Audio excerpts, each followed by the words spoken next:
શ્રી રાજુભાઈ કરપડાને વિધિવત રીતે ભારતીય જનતા પાર્ટીનો ખેસ પહેરાવી અને ભારતીય જનતા પાર્ટીમાં આવકારવા માટે મંચ પર ઉપસ્થિત પ્રદેશ મહામંત્રી શ્રી અનિરુદ્ધભાઈ દવે, શ્રી ગોરધનભાઈ ઝડફિયા, શ્રી ભરતભાઈ બોગરા, શ્રી ડોક્ટર અનિલભાઈ પટેલ બધાને વિનંતી કરું કે રાજુભાઈ કરપડાનું ખેસ પહેરાવી અને વિધિવત રીતે ભારતીય જનતા પાર્ટીમાં સ્વાગત કરે। ભારત માતા કી વંદે વંદે વંદે।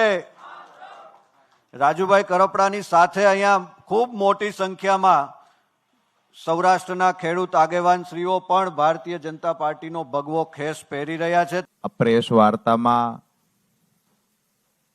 તમામ પત્રકાર મિત્રોને મારા જય કિસાન।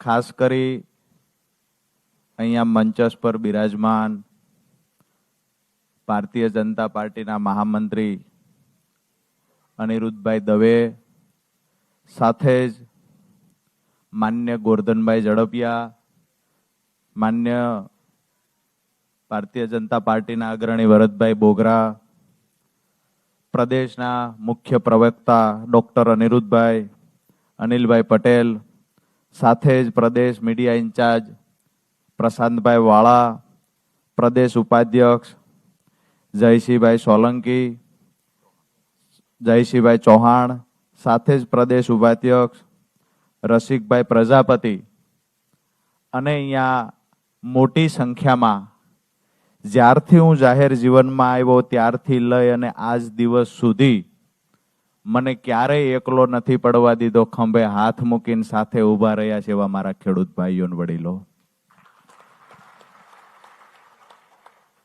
આમ તો હું 2017-18 થી ખેડૂતનું સંગઠન બનાવી ખેડૂતો માટે લડતો, ત્યાર પછી 2021માં એક રાજકીય પાર્ટીની અંદર હું જોડાયો।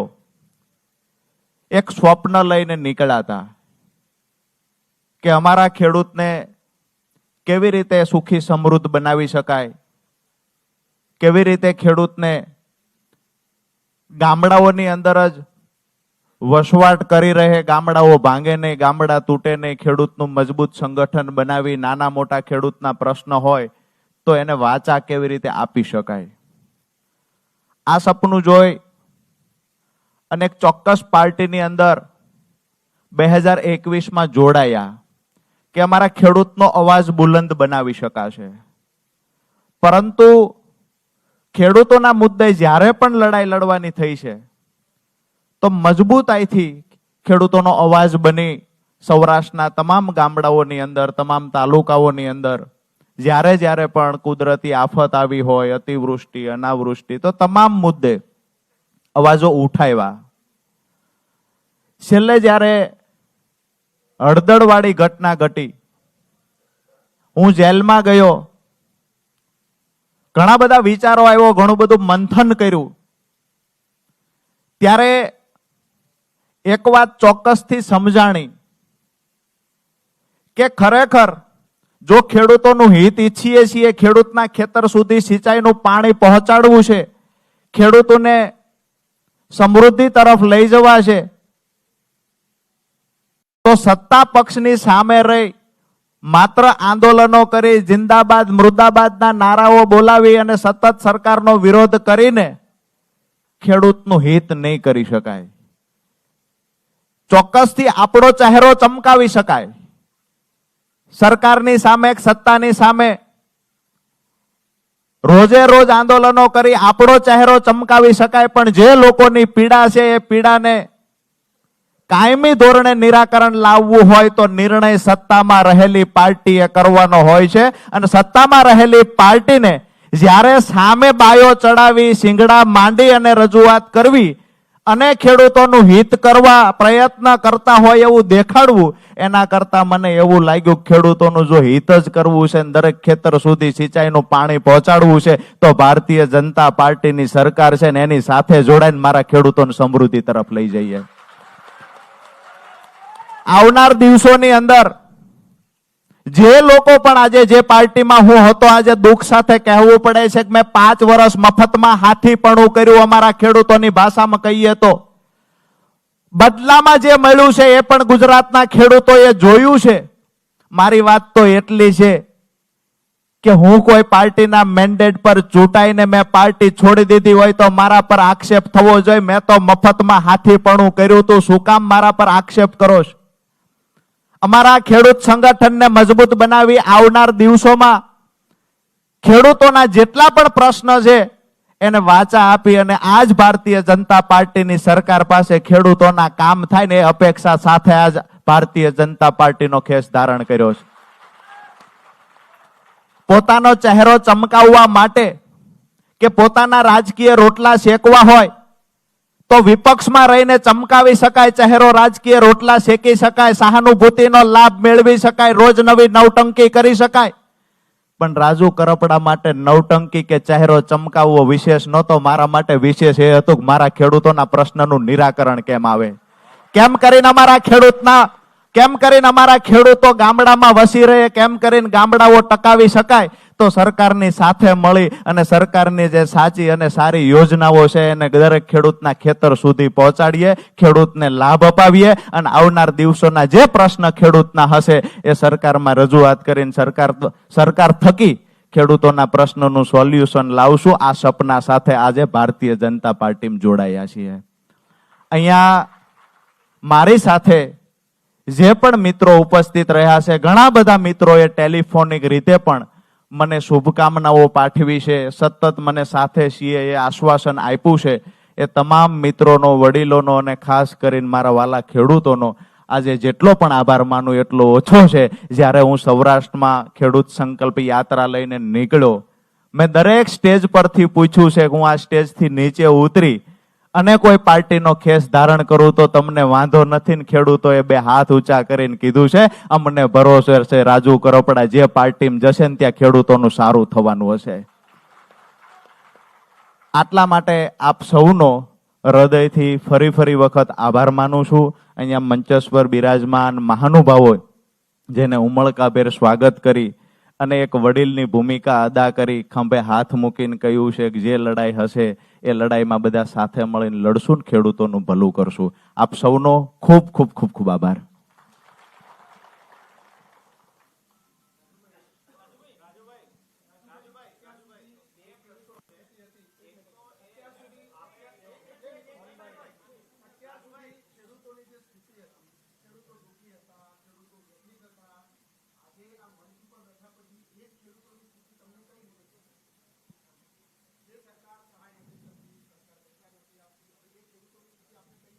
એક એક પ્રશ્નના જવાબ આપીશું અને તર્ક સાથે જવાબ આપીશું.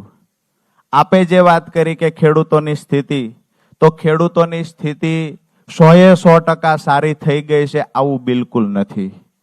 પણ ખેડૂતોની સ્થિતિમાં સુધારો લાવવા માટે હવે હું તમને ઉદાહરણ આપું તો માન્ય નરેન્દ્રભાઈના નેતૃત્વ વાળી સરકાર 10,000 કરોડ રૂપિયા જે દિવસે રાજુ કરપડા જેલમાં હતો ને ગુજરાતમાં કમોસમી વરસાદ થયો અને ખેડૂતોને 10,000 કરોડ રૂપિયાનું રાહત પેકેજ જે આપવામાં આવ્યું છે, આ ઐતિહાસિક રાહત પેકેજ છે. આ મારે ને તમારે માનવું જોઈએ. ભારતના ઇતિહાસમાં ક્યારેય ચૂકવાયું નથી.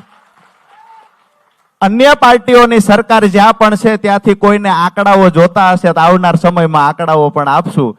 માન્ય નરેન્દ્રભાઈના નેતૃત્વની સરકાર કહીએ, ગુજરાતમાં ભૂપેન્દ્રભાઈ પટેલની વાત કરીએ, મુખ્યમંત્રીના નેતૃત્વમાં જે પણ ખેડૂતો માટે નિર્ણયો લેવાના છે, તો હું એવું નથી કહેતો કે 100% પરિણામ મળી ગયું છે, પણ સરકારની સાથે રહીને આગામી દિવસોમાં ખેડૂતોના જે નાના મોટા પ્રશ્ન હશે એને ઉકેલવાના પ્રયત્ન કરશું. નિકુંજભાઈ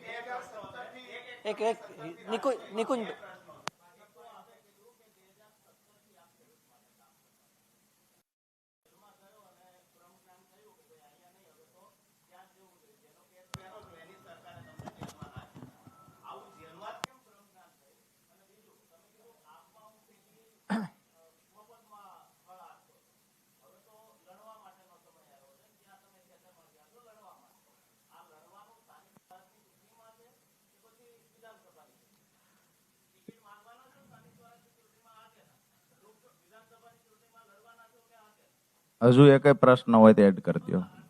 ઓકે.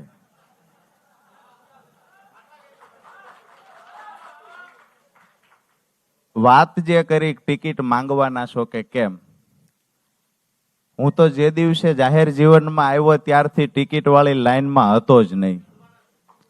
લડવાનું એ પાર્ટીમાં હતો તે દિવસે પાર્ટીએ નક્કી કર્યું હતું ને અહીંયા શું તો આ પાર્ટી નક્કી કરશે. જે પાર્ટીમાં છીએ ત્યાં વફાદાર સૈનિકની ભૂમિકા અદા કરવી એ મારું કામ છે. લડાવવા લડવું શું કરવું એ પાર્ટીનો નિર્ણય છે. આગામી દિવસોમાં વફાદાર સૈનિક તરીકે રાજુ કરપડા ત્યાં પણ હતો ને અહીંયા પણ વફાદાર સૈનિકની ભૂમિકા અદા કરશે.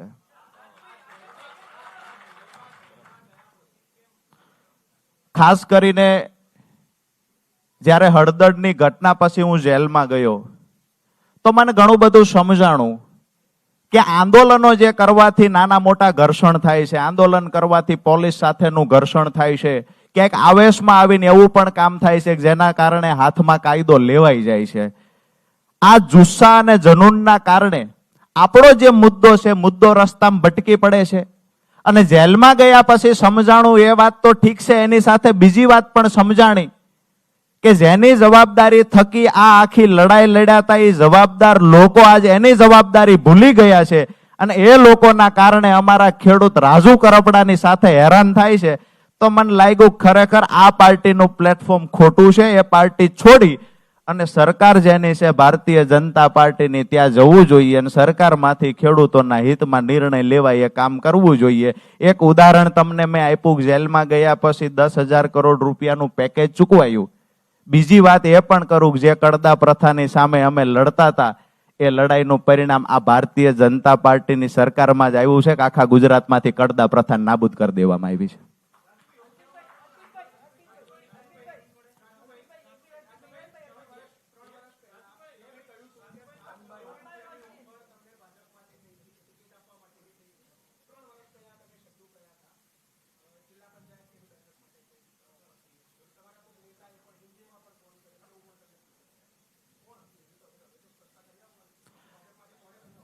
જ્યારે કોઈ પણ રાજકીય નેતાને કોઈ ઓફર કરે છે ને તો પાર્ટીના પદાધિકારી નથી હોતા કે પાર્ટીના હોદ્દેદાર ન હોય, વાયા વાતો આવતી હોય. હિન્દી ભાષી એક પણ નેતા ગુજરાતમાં નથી, આ હું તમે જાણીએ છીએ.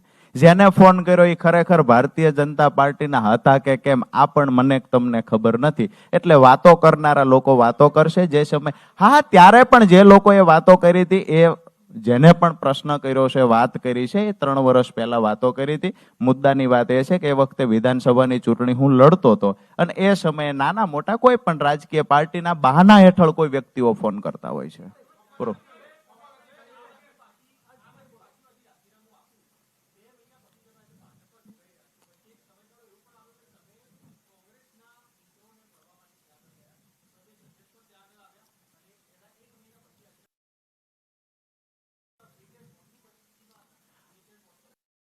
હું જ્યારે જેલમાં હતો ત્યારે જ મને જે વાત સમજવાની હતી એ સમજાઈ ગઈ હતી ને જેલમાંથી છૂટ્યા પછી મારા જે ખરેખર હિતેચ્છુ છે અને મારા જે વડીલ મિત્રો છે, ખેડૂતો છે, એની સાથે મેં ચર્ચા કરી. ત્યાર પછી જ રાજીનામું આપ્યું ને કોંગ્રેસના મિત્રો જે છે એ તો મારા પર્સનલી સંબંધોના કારણે મળેલો હતો.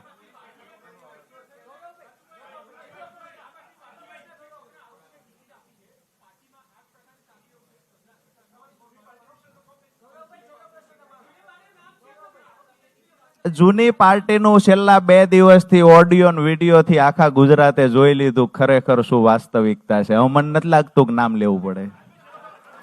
તો ધન્યવાદ. વૈષ્ણવજન તો તેને કહીએ જે પીડ પરાઈ.